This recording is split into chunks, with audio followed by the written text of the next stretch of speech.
Anda kembali di Kompas Siang. Saudara, terbukti mengoplos solar dan minyak tanah untuk dijual kembali. 3 orang di Kota Ambon ditangkap polisi. Pelaku mengaku melakukan aksinya untuk mendapatkan keuntungan pribadi.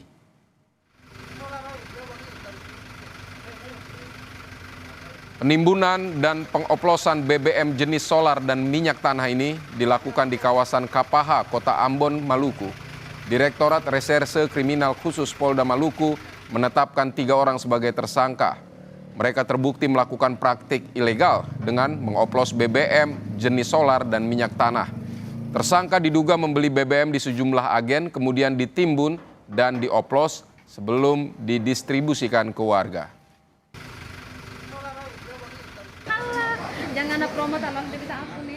Dari tangan tersangka, polisi menyita sejumlah barang bukti, diantaranya 1,2 ton minyak tanah, 1 ton solar, 1 unit mobil minibus, serta 1 pompa air yang digunakan untuk memindahkan BBM.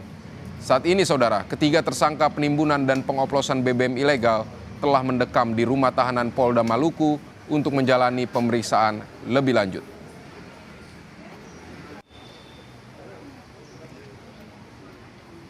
Hasil penyidikan, maka kami tetapkan tersangka terhadap 3 orang tersebut yang tadi kami sampaikan, yaitu saudara MM, saudara MM, dan saudara H. Adapun motif yang dilakukan oleh ketiga tersangka tersebut, yaitu tersangka MM yang dibantu oleh tersangka NM dan tersangka H melakukan pengoplosan BBM minyak tanah dan BBM solar sehingga menjadi BBM solar oplosan, serta melakukan penyalahgunaan niaga BBM subsidi pemerintah jenis Pertalite yang direncanakan akan dijual kembali untuk memperoleh keuntungan.